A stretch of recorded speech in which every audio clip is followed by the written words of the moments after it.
Rebonjour à toutes et rebonjour à tous. Ce soir, c'est une capsule médicale assez importante que nous allons faire. Je vous ai fait les gilets jaunes ce matin. Maintenant, on reprend notre logique de travail qui est celle de vous informer sur votre santé. Alors, on va parler de 3 sujets aujourd'hui. Le premier, qui est traité d'ailleurs dans Pandora 5, sur les probiotiques et sur les effets des antibiotiques sur les enfants. Alors souvenez-vous qu'il fut une période où en France on favorisait justement la consommation d'antibiotiques pour tout et n'importe quoi. C'était le lobby pharmaceutique qui avait inventé ce mécanisme commercial jusqu'à ce que les médecins tirent la sonnette d'alarme en disant mais arrêtez, si on donne des antibiotiques pour un rhume, quand il y aura une véritable épidémie, des maladies virales, bon, ça ne sert à rien contre les virus, mais quand il y aura des surinfections, on ne pourra pas soigner les gens parce que les antibiotiques ne fonctionneront plus. Ce n'est pas la seule raison pour laquelle ça ne fonctionne plus, il y en a d'autres. Et donc après, on a eu une campagne de publicité qui disait surtout ne donnez pas d'antibiotiques n'importe quand, n'importe comment. Néanmoins, les traitements antibiotiques, même les plus simples, ont des incidences sur le biotope et surtout sur la flore intestinale. Nous allons voir cela à présent et vous pouvez retrouver ça dans Pandora 5. Alors, laissez-moi regarder, j'aurais dû préparer ça. Mais vous voyez, je ne pense pas à moi, je pense à vous. Je pense pas... La question... Ensuite, on parlera du cancer et puis des chemtrails également. Détoxifier, vaccin tue les enfants non vaccinés anti-virus. Non, l'autisme. Voilà, l'autisme et les intestins.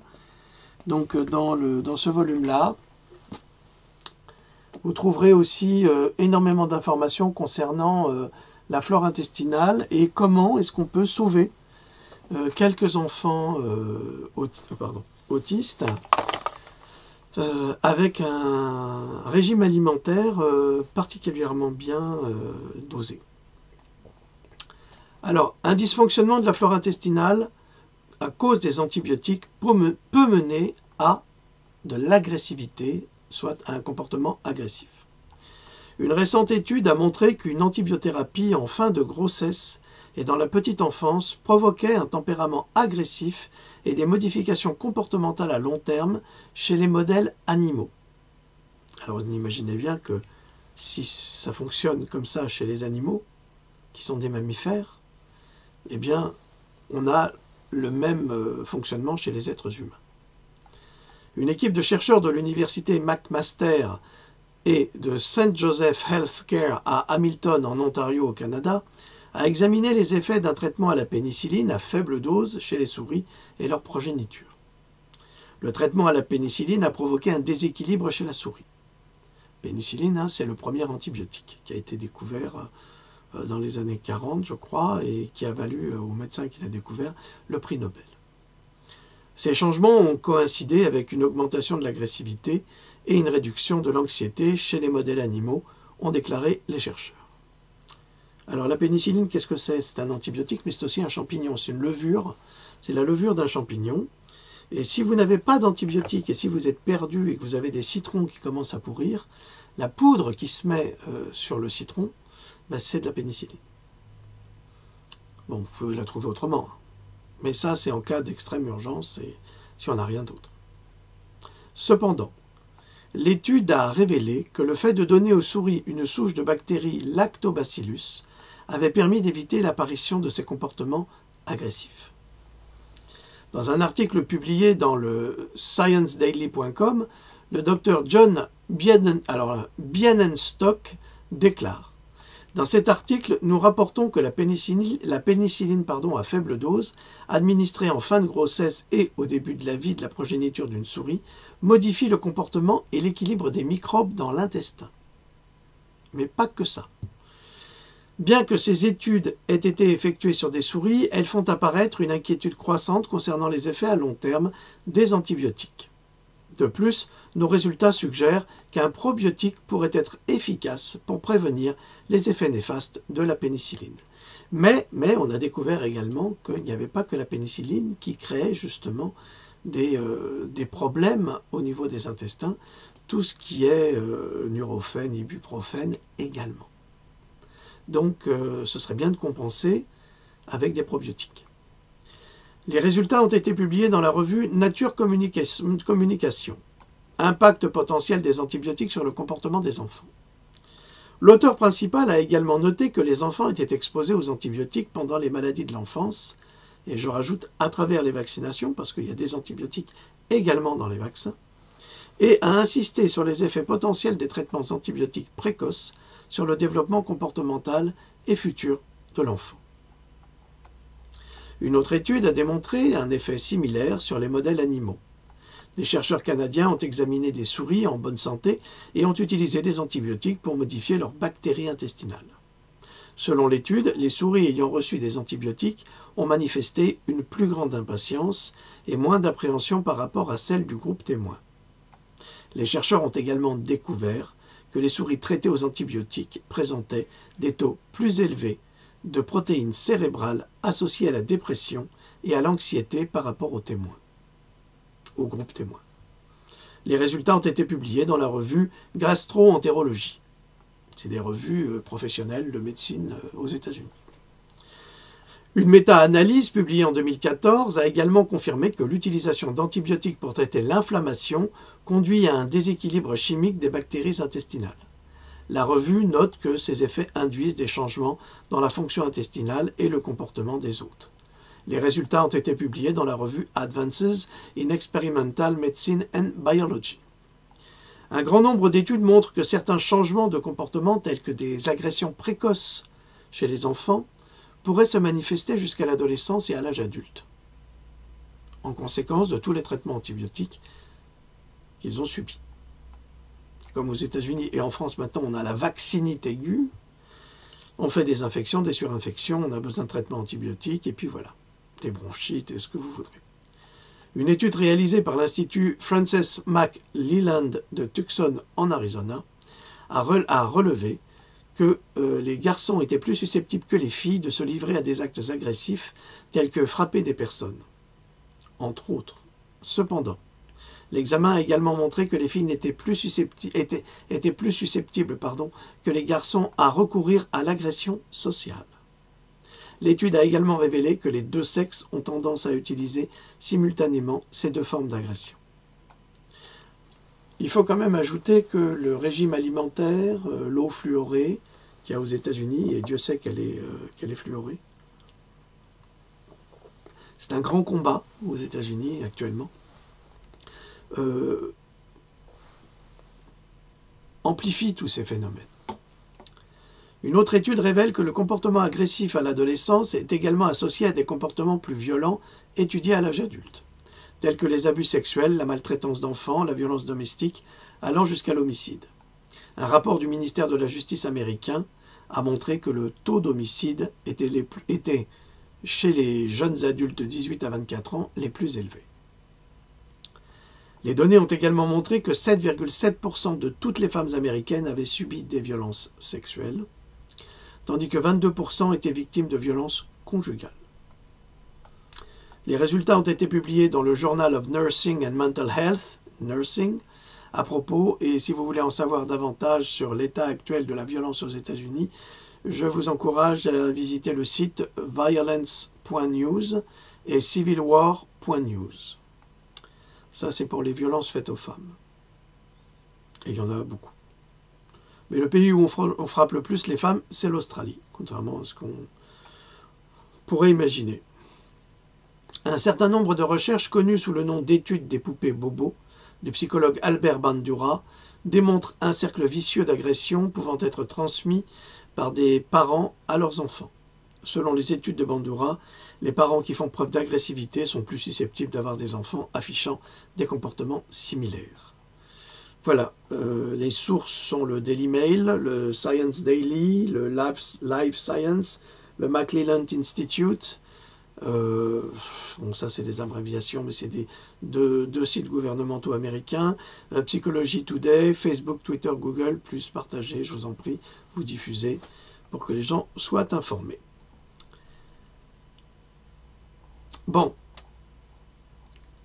ce que ça veut dire, c'est assez simple, c'est qu'à partir du moment où vous donnez des antibiotiques à vos enfants, ou même que vous preniez vous-même des antibiotiques, ça peut être tout à fait justifié, eh bien, il est dans votre intérêt de rajouter une cure de probiotiques et de prébiotiques pour restaurer la flore intestinale qui a été explosée par les antibiotiques. Parce que comment fonctionne un antibiotique? Eh bien, un antibiotique, c'est comme une bombe atomique. À partir du moment où vous prenez l'antibiotique, il est rarement sélectif, sauf certains. Ça dépend. Ça dépend quelles bactéries on va combattre.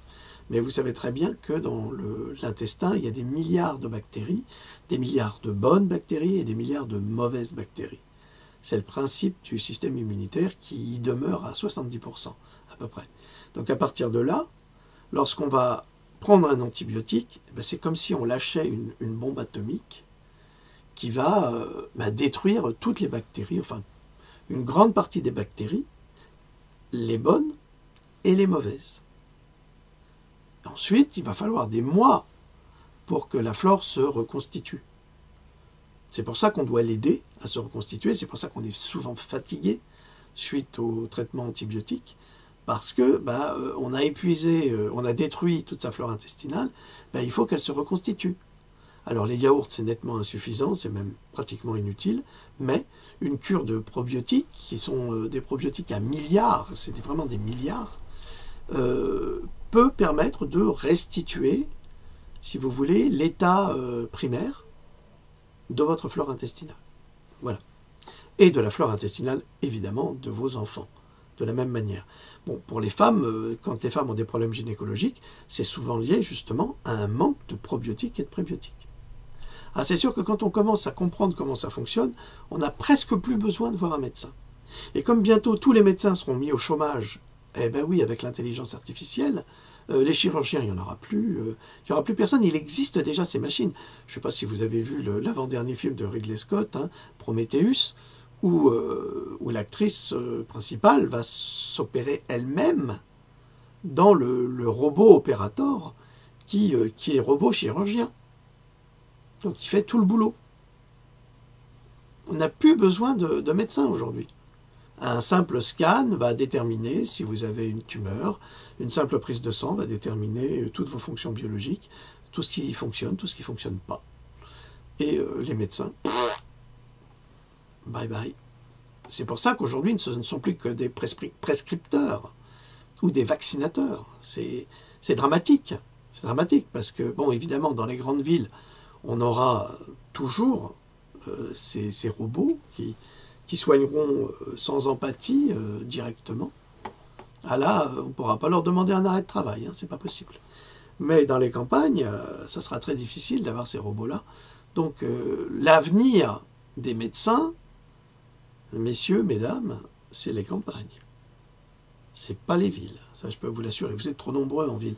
Il y a trop de médecins, il y a de moins en moins de compétences, il y a de plus en plus d'erreurs, enfin bref. Votre avenir, messieurs, mesdames, c'est la campagne, alors qu'actuellement, tout est fait justement pour faire fuir les médecins. Alors maintenant, on va changer de sujet, et on va parler d'un sujet qui m'intéresse particulièrement, puisque j'ai écrit un livre dessus, sur les chemtrails. C'est le volume 2 de Pandora 1. Et là, je parle de toutes les pollutions atmosphériques et surtout des chemtrails. Il a été publié il y a 4-5 ans.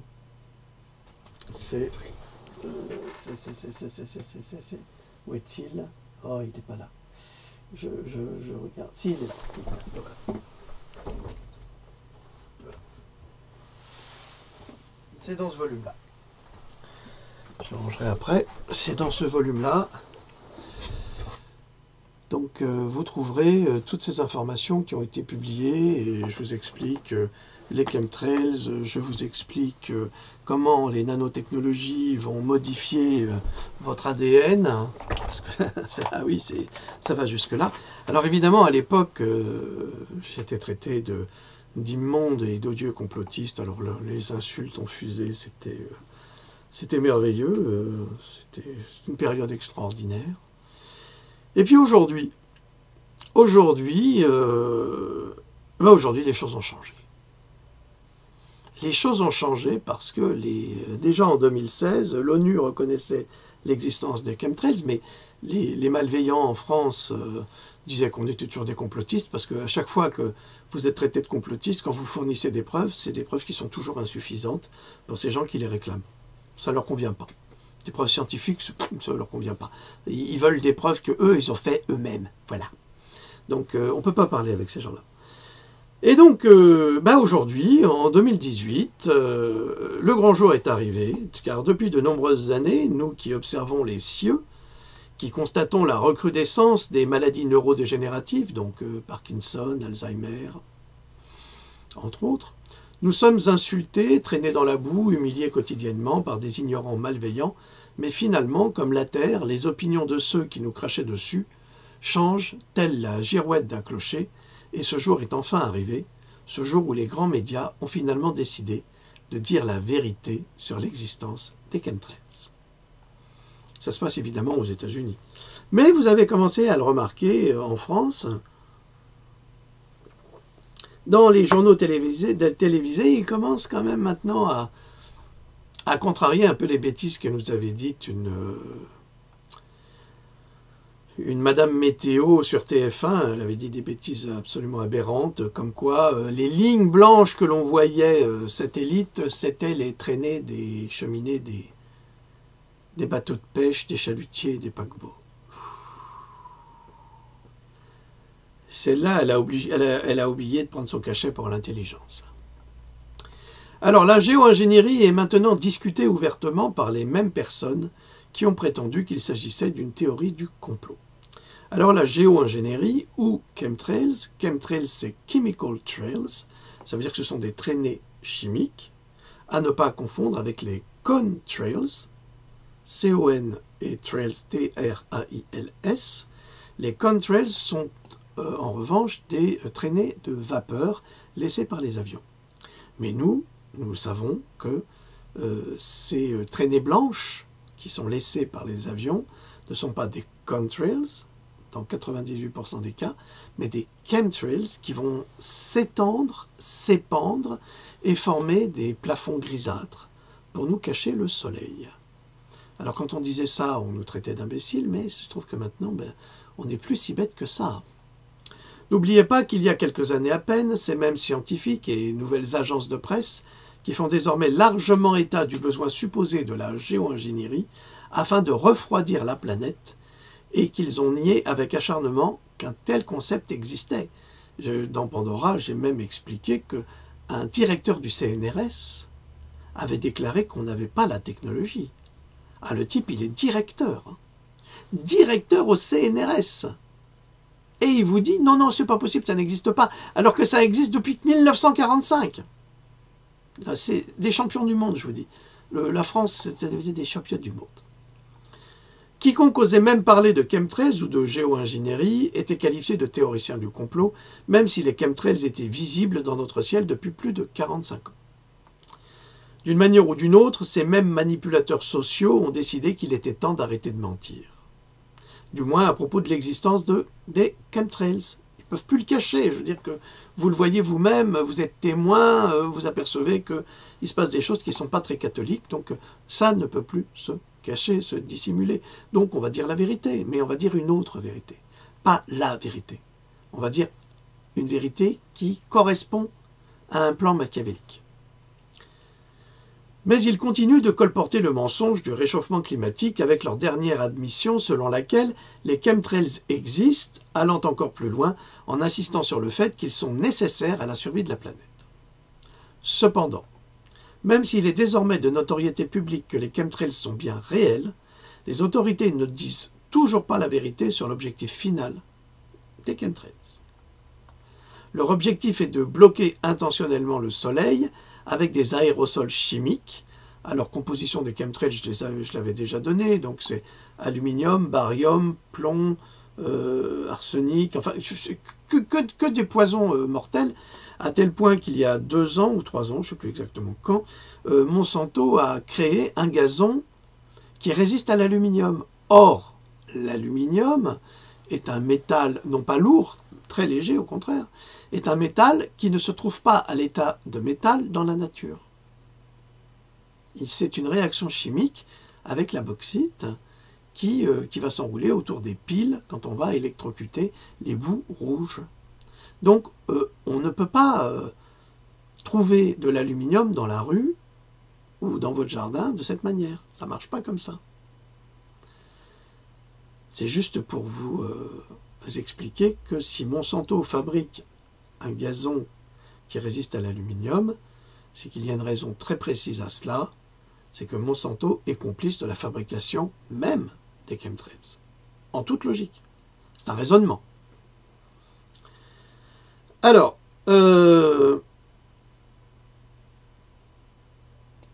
maintenant, c'est de l'histoire ancienne, hein, la vapeur d'eau, on est passé à autre chose, c'est vraiment de la géo-ingénierie, ils l'acceptent, et vous avez un crétin de président actuellement qui vient nous parler du climat.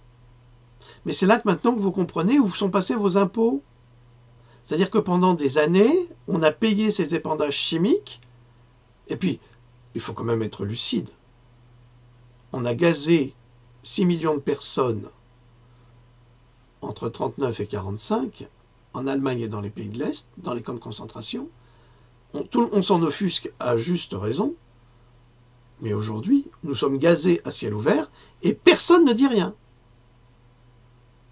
Les CRS vont gazer des citoyens français, personne ne dit rien. Là, ils sont gazés, mais vraiment gazés. Mais dans le passé, c'était scandaleux. Mais aujourd'hui, c'est tellement pas scandaleux qu'on va donner du gaz directement dans les mains des flics, on va gazer les populations, les jardins d'enfants, tout est gazé. Hein. Et après, vous vous demandez pourquoi vous êtes atteint de maladies neurodégénératives, pourquoi vous avez des problèmes au cerveau, concentration et autres. Il faut simplement s'interroger sur la composition des chemtrails. Et vous comprendrez très vite pourquoi vous avez tous ces problèmes. Pourtant, au temps des Romains, nous avions 4 degrés de plus qu'aujourd'hui et sans chemtrails. L'Empire romain ne s'est pas éteint à cause de la température de la planète, à ce que je sache. Chacun admet que les périodes d'augmentation et de baisse de température sont fréquentes pour la Terre au cours des siècles, au cours des millénaires, au cours des millions d'années. L'homme n'y peut rien changer. Il doit s'adapter, mais aujourd'hui, des docteurs Maboul en ont décidé autrement, du moins c'est le prétexte employé pour mener à bien un agenda contre nature et contre la vie de cette planète. Pourquoi ? C'est très simple. C'est très simple. Réfléchissez 5 minutes. Tout le vivant, c'est-à-dire que ce soit du vivant mammifère ou du vivant végétal, en tous les cas sur la Terre, a besoin de lumière et de photosynthèse. Si on n'a pas cette photosynthèse, il n'y a pas de vie. C'est le principe même de la vie. Donc tout le vivant, humain, animal et plantes, a besoin de soleil pour vivre. Et comme chacun le sait, la croissance des plantes est liée à la photosynthèse, dont l'un des principaux composants est la lumière naturelle du soleil. Pour les humains, et c'est très important, donc on ne peut pas leur enlever cette lumière, les humains ont également besoin d'une exposition naturelle aux rayons ultraviolets, c'est une nécessité, qui déclenche la production de 25 hydroxyvitamines, qu'on appelle la pro-hormone, plus communément appelée la vitamine D, et qui est essentielle, comme je vous l'ai expliqué, dans le corps humain, parce qu'elle lui permet de se défendre contre nombre de maladies et de pathologies.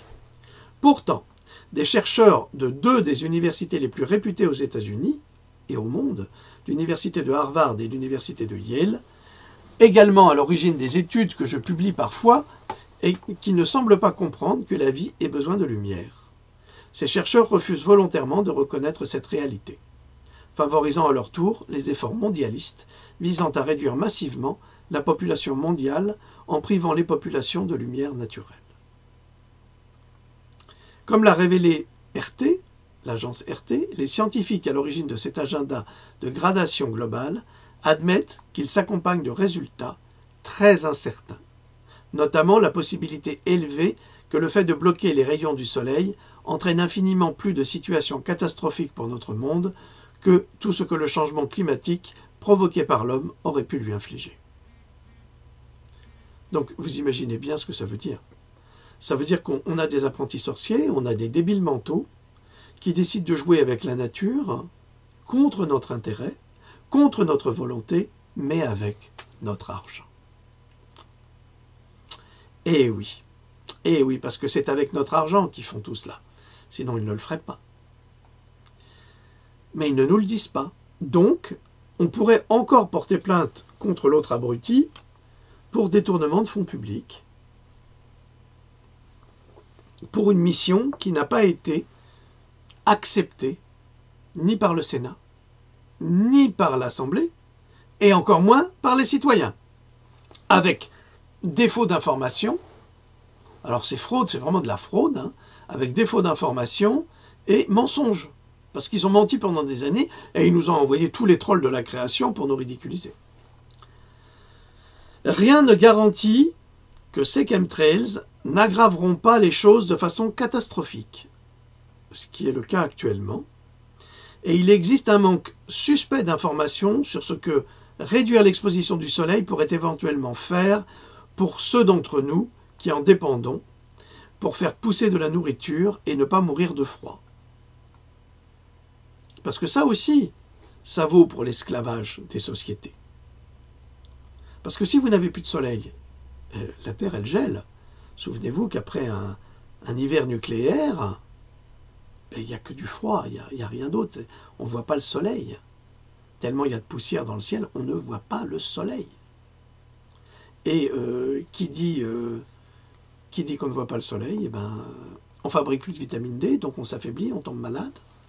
La nourriture ne pousse plus, les plantes, les céréales, vos tomates que vous aimez tant, ne pousseront plus, il n'y aura plus rien. C'est une véritable catastrophe humanitaire. Donc voilà à quoi jouent ces gens-là, à quoi joue M. Macron, mais comme a joué M. Hollande, qui n'a jamais voulu prendre conscience, ni son ex-femme, comment elle s'appelle Ah oui, Ségolène Royal. Elle est bonne celle-là. Ségolène Royal. Il n'a jamais voulu entendre quoi que ce soit concernant les chemtrails, pas plus que M. Nicolas Hulot, qui a déclaré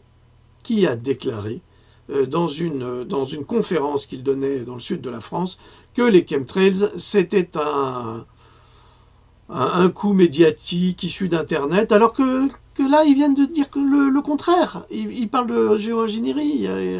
Donc, ce qui nous dit que M. Nicolas Hulot, soit il connaît très bien le sujet et il n'a pas le droit d'en parler, soit il ne connaît rien du tout et il a bien fait de démissionner.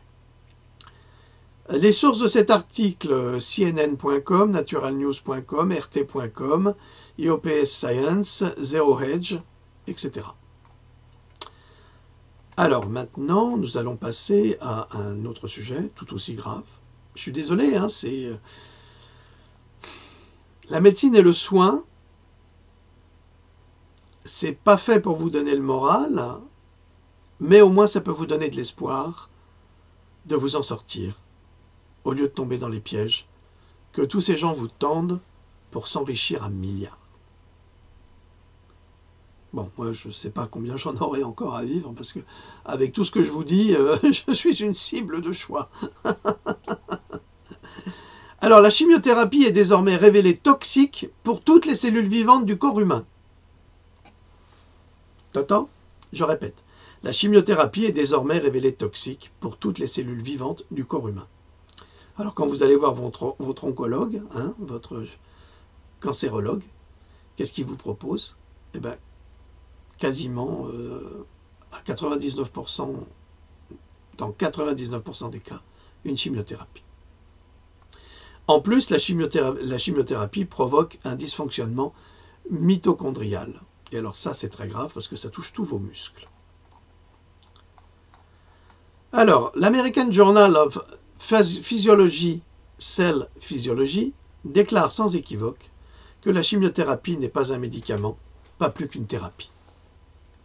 Une nouvelle étude déclare que la chimiothérapie peut provoquer un dysfonctionnement mitochondrial des muscles des patients. Et je vous assure que ce n'est pas un simple effet secondaire. Ceci est un effet invalidant direct sur les patients, une condition qui provoque fatigue, faiblesse, stress oxydatif et émaciation musculaire, soit un amaigrissement musculaire, qui est un symptôme spécial dans lequel la perte du tissu adipeux interfibrillaire produit la diminution du volume des muscles eux-mêmes.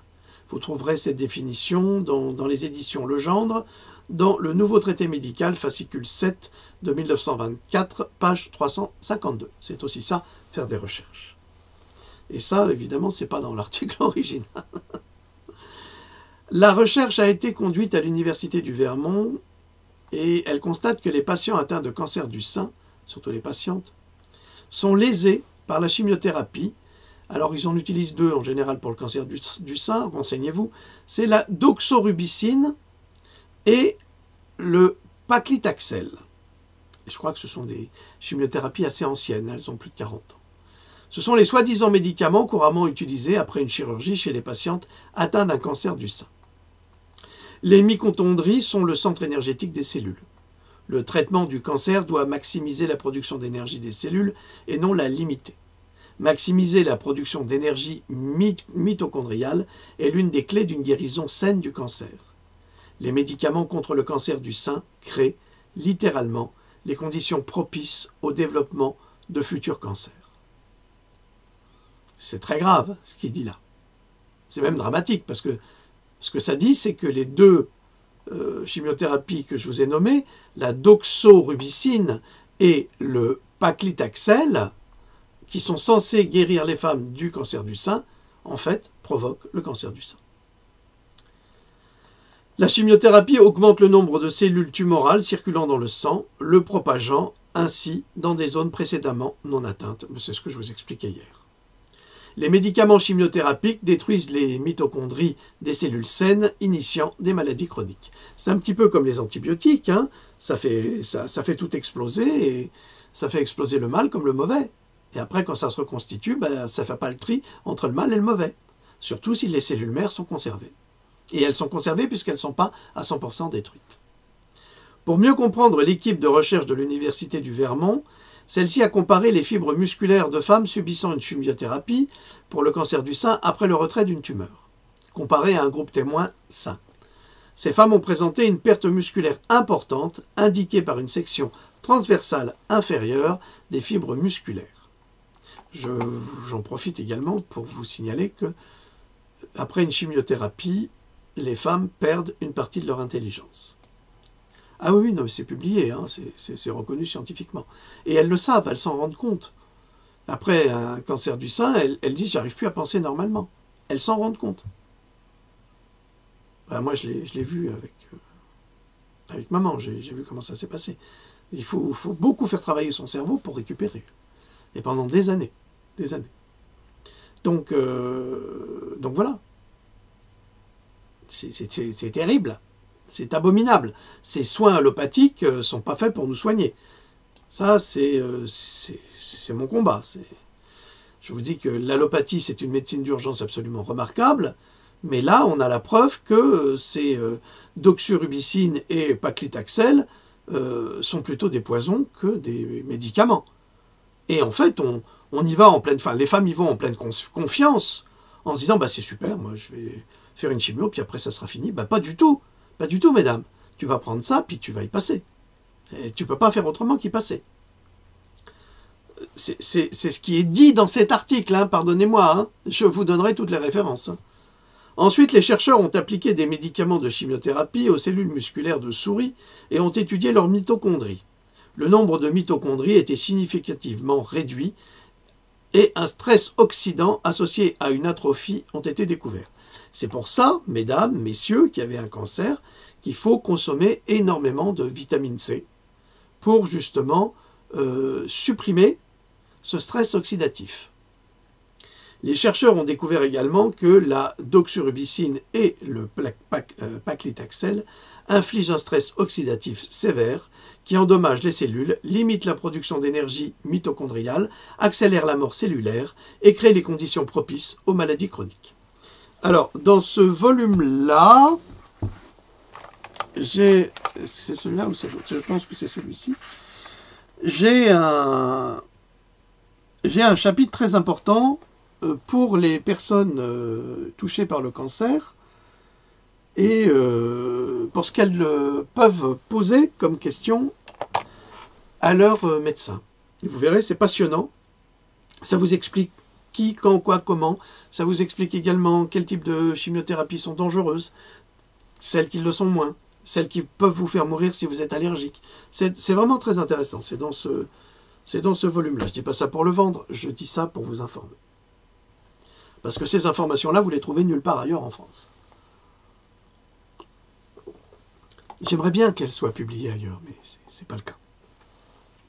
Donc selon les chercheurs, cette étude explique pourquoi il existe une prévalence élevée de fatigue et d'incapacité fonctionnelle dans tous les types de cancers, y compris ceux qui ne sont généralement pas caractérisés par la cachexie, perte de masse musculaire, comme le cancer du sein.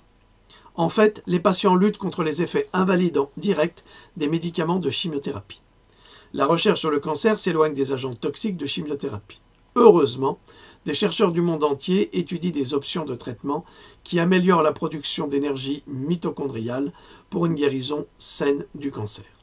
Les chercheurs de l'université de Salford ont découvert que le thé vert matcha tue efficacement les cellules cancéreuses du sein en les déplaçant vers un état métabolique en retrait.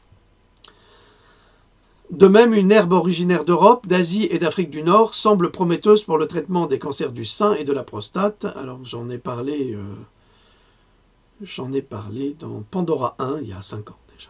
Des chercheurs de l'université de Washington ont découvert que l'absinthe douce ou Artemisia annua, qui a été interdite par l'OMS en 2014, évidemment, si ça guérit du cancer, pourquoi permettre sa consommation? Associé au fer, ciblait efficacement les cellules cancéreuses tout en préservant les cellules saines. Les chercheurs ont utilisé l'holotransférine d'origine naturelle pour transporter le fer dans les cellules cancéreuses. Les cellules cancéreuses du sein possèdent jusqu'à 15 fois plus de récepteurs du fer que les cellules environnantes et ont du mal à se débarrasser de leur fer flottant. L'artémisine, ou l'artémisia, l'ingrédient actif de wormwood, réagit avec le fer, provoquant la mort des cellules cancéreuses. Alors en effet, quand vous mettez en contact l'artémisine et le fer, eh bien, il y a une réaction chimique qui se produit et ça détruit à vitesse grand V les cellules cancéreuses. Et ce, sans opération, et ce, sans radiothérapie, et ce, sans chimiothérapie. Comme le dit cette étude très précise. En outre, mais je l'ai déjà publié dans Pandora 1, hein. En outre, des chercheurs de la Pennsylvania State University ont découvert que le resveratrol, un composé naturel présent dans les raisins, alors oui, ça c'est une plante chinoise en plus, les grenades, les bleuets et les canneberges pouvaient réduire les tumeurs du côlon lorsqu'ils sont associés à un anti-inflammatoire appelé Sulindac. Les effets anticancéreux du resveratrol sont plus efficaces et le traitement d'association ne nuit pas aux cellules saines. Et dans Pandora 1, je donne même le nom d'une vigne chinoise qui a eu des effets très positifs sur le cancer du pancréas. Et vous savez que si vous avez le cancer du pancréas, en règle générale, vous en avez pour 1 mois. Si vous avez des selles blanches, alors là, vous courez immédiatement chez le médecin. Immédiatement. Parce que ça, c'est le signal. Donc, les plantes peuvent vous sauver, mais comme évidemment Big Pharma veut les détruire et détruire, évidemment, par la même occasion, nos cieux et nous empêcher de voir le soleil, ben c'est sûr qu'on va tous tomber malades et on va tous crever. Et ça s'appelle une extermination de masse. Les agents de chimiothérapie les plus courants pour le cancer du sein détruisent la vie des patientes, initient des maladies chroniques et tuent des personnes lentement et à grands frais. Pour plus d'articles sur la recherche sur le cancer et les dangers de la chimiothérapie, visitez le site chemotherapy.news. Là, vous avez toutes les informations. Newswise également, chemothérapie.nouvelle, chemothérapie.nouvelle, oui, et puis .nouvelle. Vous avez tous ces éléments sur ces sites dédiés aux soins et à la santé. Voilà. Encore 40 minutes. Je sais, c'est du boulot, mais ça peut peut-être vous sauver la vie ou sauver la vie des gens que vous aimez. Et je pense que c'est ça le plus important. Donc je vais vous dire à demain. J'espère que j'aurai d'autres informations concernant les gilets jaunes. C'est pour ça que j'en parle pas maintenant. Peut-être une toute petite capsule demain. Et puis on verra. On verra, c'est selon. Alors, ça, c'est pour le cancer, les maladies diverses et variées. Vous avez plein d'informations. Je vous avais déjà lu le sommaire. Si vous vous intéressez aux chemtrails, c'est ce volume-là. Et puis bon, on prendra les suppléments et vitamines après, parce qu'on peut sauver les gens aussi avec des suppléments en vitamines et en minéraux. Voilà, Louloute vous salue, elle est un peu fatiguée ce soir. Elle n'a pas trop envie de parler, et puis surtout pas sur les sujets médicaux, parce que ça l'angoisse terriblement, ce qui est normal. Nous prenons de l'âge, hein, tous. Et c'est quand on vieillit, quand on est malade, parce que avec le stress oxydatif, avec l'oxydation des cellules, avec l'âge de nos artères, eh bien, les accidents peuvent survenir. Voilà, donc elle parlera peut-être demain quand on fera la capsule sur les gilets jaunes, nos amis citoyens, que je salue encore ici une fois. Et je vous salue toutes et tous et je vous dis à plus tard. Salut.